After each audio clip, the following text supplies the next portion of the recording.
it takes 5 to 7 years for blended family relationships to come together, to feel like family. 5 to 7 years, that's a long time. So in those beginning years when we're having so much disharmony and we can't figure out how to do life together as a family, I felt like we were failing. I felt like we must be doing something wrong. And yet, honestly, we were just in normal blending stages. We were just trying to figure out how to bring two families together and unite ourselves in a way that a blended family can.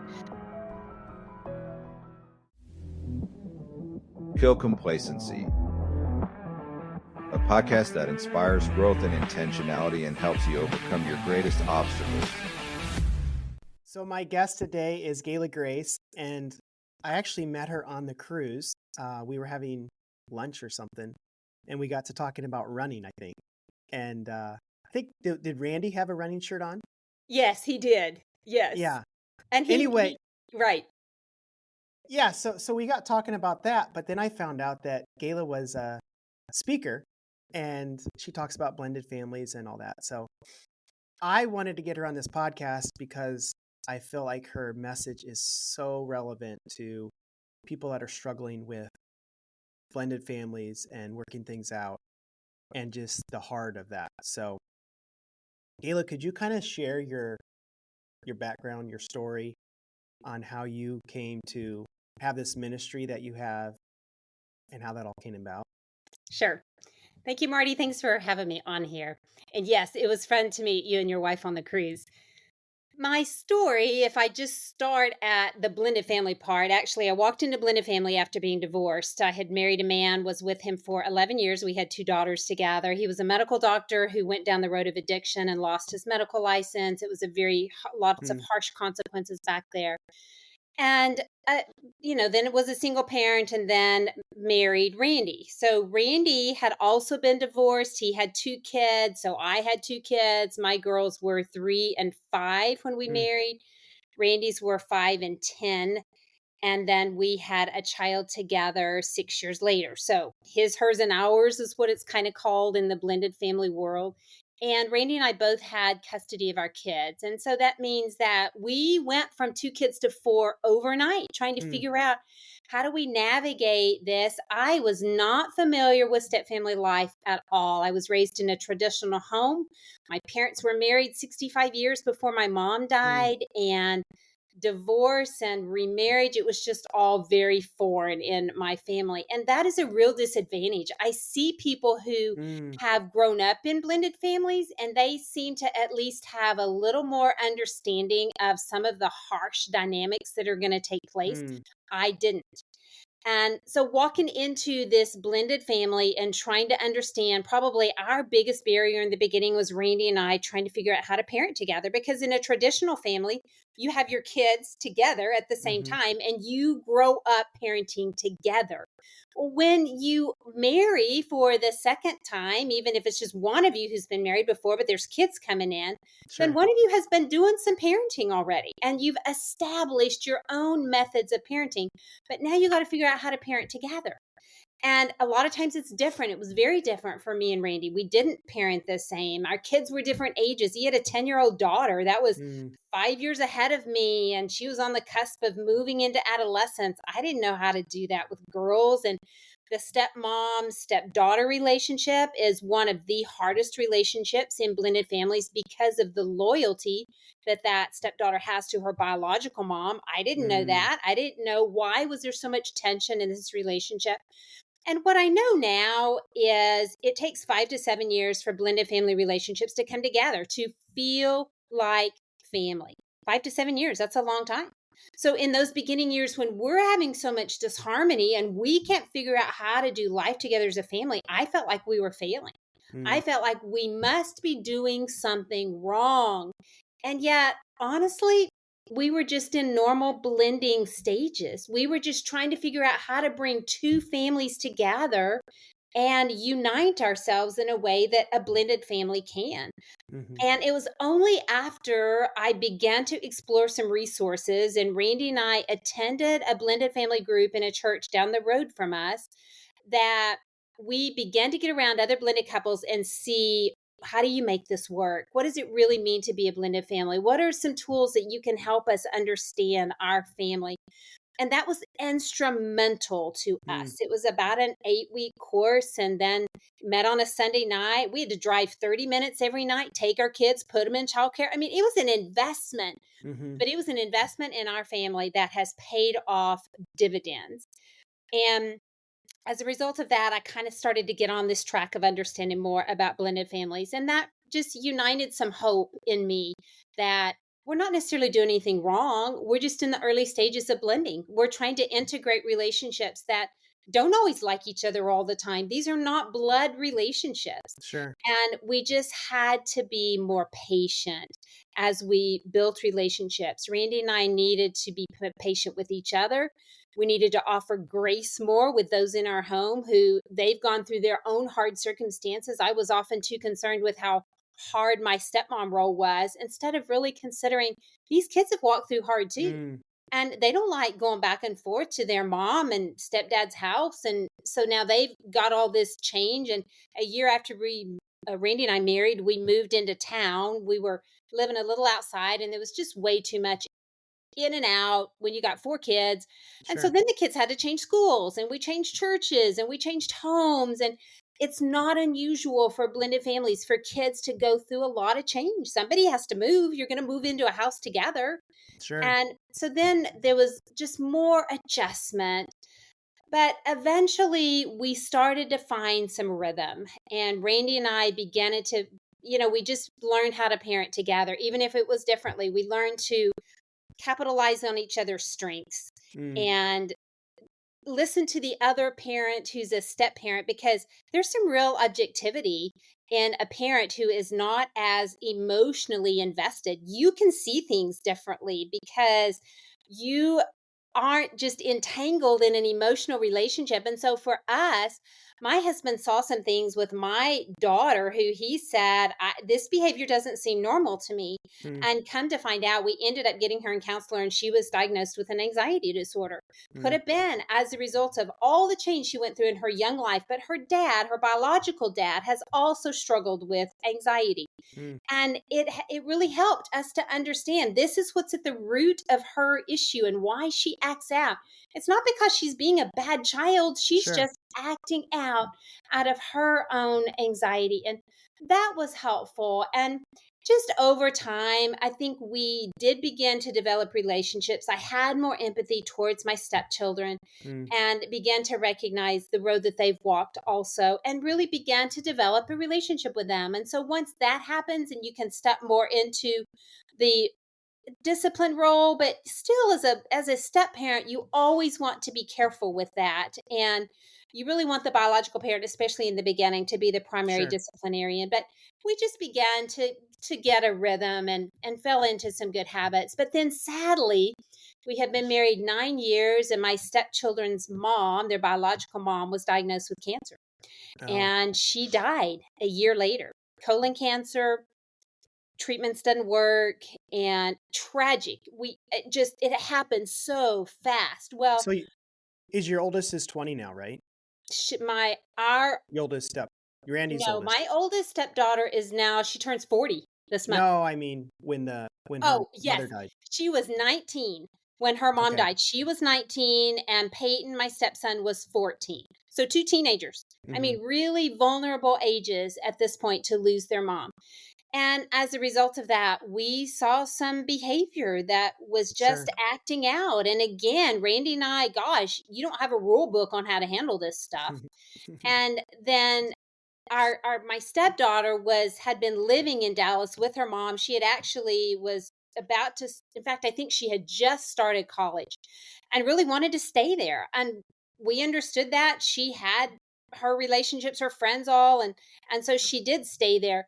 But for my stepson who lived with us, and he has so at this point, Randy and I have had our child together. So there's 3 kids in our home who have a biological mom, and he does not.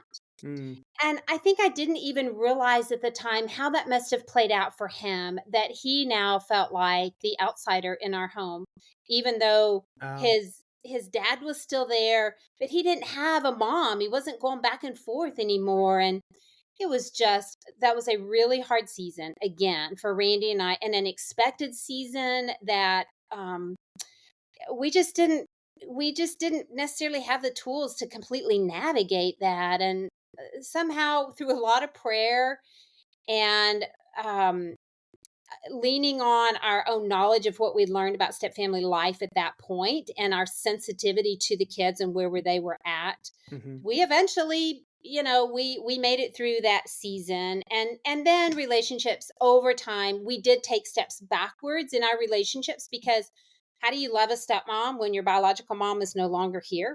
Mm, And so it's naturally another loyalty bind for those kids. And it took several years for them to come around to begin to want to have a relationship with me again. And sure. so even though at that point I had stepped into more of a parental role with them, I had to step backwards. My Mm, stepson at 14, I really had to go back to relying on Randy and him being the one that just, I mean, a 14-year-old boy, there's a lot. They need the dad anyway, but they he need them. needed his dad more than Hmm. ever during that season.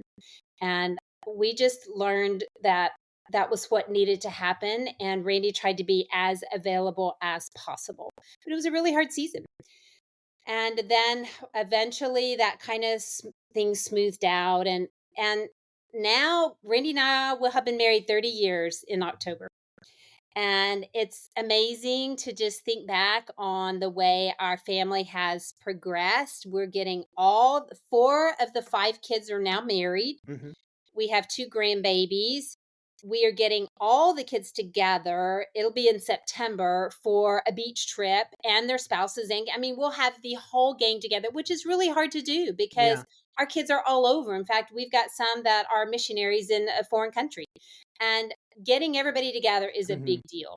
But it kind of, to me, shows these kids are committed to the family. And we have a family chat where it's so fun to see the kids get on there, just over little things, sending pictures on Easter, or when one of the grandkids starts to walk. And those are the little rewards of step family life that do eventually come, but they're not necessarily within those early years. In those Sure. early years, you're doing all the hard stuff and you're not getting rewards. In fact, you might be getting a bunch of rolled eyes and just slam doors. I mean, that's just the reality in the beginning. And you really have to persevere and know that as you invest in these relationships, it will make a difference.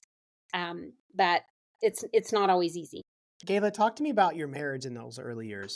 How hard was that? We felt very disconnected at times.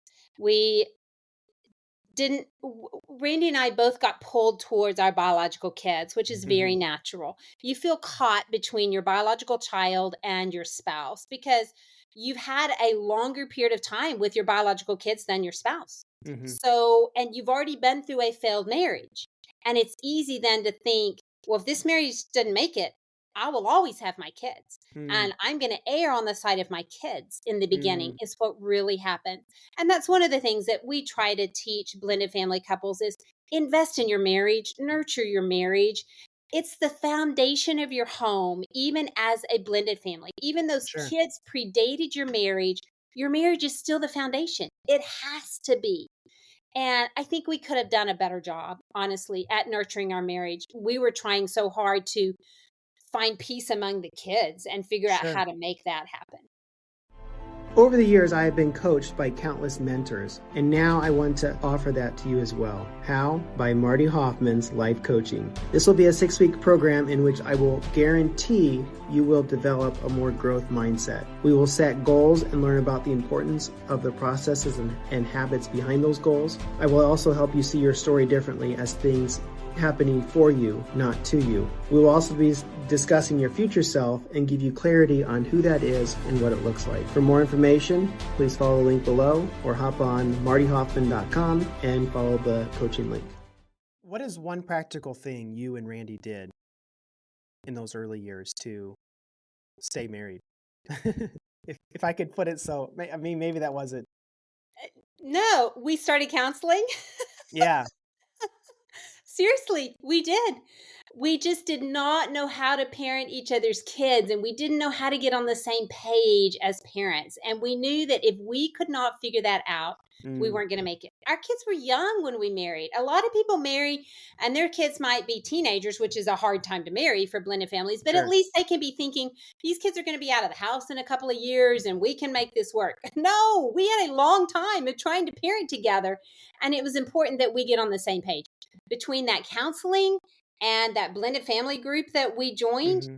those were instrumental in our marriage staying together. The thing that counseling did for us was he helped us recognize things that we were doing that were undermining each other in trying to parent together. Sure. Randy came in pretty strong as a disciplinarian, and it backfired on him as far as relationship building with the girls. Mm, And then the counselor could see that, but then I also didn't handle it well as I was trying to correct Randy in front of the kids, and that's you never a good thing. you were swinging the pendulum the other way. Yes, yes. And the counselor really helped both of us see what our part was in making it work. And Marty, that's a pretty common thing that happens in blended families. It's called polarized parenting, where the biological parent gets more permissive and the step parent moves towards Hmm. authoritarian, and it's just not a good thing. But when one swings towards, well, you're not doing the discipline, so I'm going to have to, and then the step parent steps up and then the biological parent steps back, it's just not a good combination at all. So it needs to be the biological parent stays as the disciplinarian Mm, for at least the first 5 years, if at all possible. Now, there's times that the step parent is going to be there with the kids and the bio parent's not going to be there. That's a different story. But for the most part, when they're both there, you want the bio parent doing the most of the parenting. sure. Um, at what point, Gayla, did you realize that, or when did you start making this more of a ministry? It was a while. I went back to school, got a master's in psychology and counseling, and that was at the time I was looking to really become a licensed professional counselor. Mm, Because I've always loved understanding human behavior and hmm. what makes people react in the way they do. Well, then when I did that and I got my master's and I was going to head into the internship, well, then I got pregnant with our son, the son that Randy and I Uh, had together. Of course, didn't know that, didn't even know if we could have a child at that point. I mean, I was almost 40 when I delivered Nathan. And that was such a God thing for us because we wanted a child together, but we mm, knew our chances were slim as you get older. And when that happened, I really wanted to be home with Nathan. I had never gotten to experience that. I was a single mom with my two girls. And what that did was that kind of put my internship on the back burner. And I stayed home with Nathan until he went to kindergarten. mm, Well, at that point, it's been 5 years. And I began to think, God, is this really the direction you want me to go? And it's at that point that I began to think about blended family ministry. And I mm, had gotten asked to join a team called Sisterhood of Stepmoms that Laura Petherbridge was the head of. And she's the one who's written the book with Ron called The Smart Stepmom. yeah. And through that ministry and ministering to stepmoms, it really, I think, grew my heart towards step Mm, family ministry. And I began to see some potential of other things that I could do. Randy and I had done some step family ministry in the church and began to capitalize on that some more. But it really wasn't until our youngest son left high school that's when I got the call from Family Life asking if I would join staff. And it was the perfect timing for me because, mm, for one, there's quite a bit of travel with what I do now. I wouldn't have done that if there were sure. still kids in my home. And again, I know that that was God's timing of preparing me through all these years of blended family life and Mm, then being able to give unto others through my experiences and what I've learned through all this time. sure. What, and how long have you been doing that then? Well, I've been on staff with Family Life a little over 5 years. I joined Okay. the Sisterhood of Stepmoms team several years before that. I would say honestly, I've been doing blended ministry about 15 years Hmm. between our church, and really even longer than that, between what we've done through the church. But when we first started in the church, I mean, we were kind of floundering. We were just going off of the material, being facilitators. I mean, we would Sure. come in saying, I don't have all the answers here, but we have videos we're going to watch and we're going to talk Yeah. about it and we're going to learn together. And that's what we did. For many years, we have done blended family ministry in 5 different churches because we've moved around a little Mhm. bit with Randy's job. And every time we would join a church and we would talk to the pastor, can we do a blended class in your church? And they were receptive to it. Some churches more so than others. Churches are finally kind of getting on board, but they're not great about it. I mean, honestly, Mm. that was part of what drew me toward family life, because family life is very dedicated to blended families and ministering to blended families. And I love that because the church is a little behind, if you want to know the truth. Do you know what is the stats on blended families? Is it half? Are half of families blended It's now? more than half. I know that if you combine blended families and single parents, it's more than half. So maybe blended families aren't more than half, but it's at least 40%. Wow. But if you combine blended families and single parents, it is more than half. So more the So churches statistics need to are, yeah, figure it out. churches do need to figure it out, but you know what? They can't get past the divorce thing. They Mm. cannot get past. Does this mean that we are saying divorce is okay if we minister to blended families? Yeah, No, but it's done. it's done. And it's just like if we are ministering to our Celebrate Recovery is ministering to people who've had Yeah. trouble with addiction. I mean, we've got so many ministries in Okay, they church. got drunk. Move on. The church is for the sick. Yeah. Let's be real here. But I'm telling you, it is a hang up, Marty, in some churches more Mm. so than others, Mm. sadly. And so what happens is you feel enough shame already if you've walked through divorce. You feel shame. You Mm. know what the Bible says about divorce.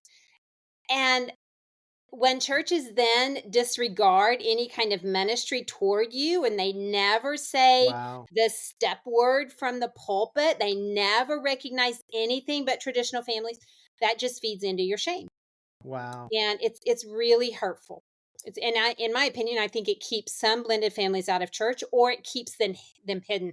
Sometimes you can kind of hide that you're a fact if you're a blended family, if maybe just one of you have had kids, but it depends. If those step parents are calling the parent by their first name instead of mom or dad, you can't Mhm. hide it. Or if they have a different last name, you can't hide it. That was the case for us. We had both of those dynamics going on. So it was pretty easily identifiable that we were Mhm. not a traditional family. Just wanted to thank you guys for listening to the end. In closing, I just wanted to add that if this message resonates with you, if it aligns with your values, and something in it today triggered something, then you can also look me up on Facebook, LinkedIn, Instagram, YouTube. We are really trying to help people live more intentional lives, to kill the complacency with which they have subscribed to. I know there's many ways which I get sucked in all the time. So if this is beneficial, follow me there.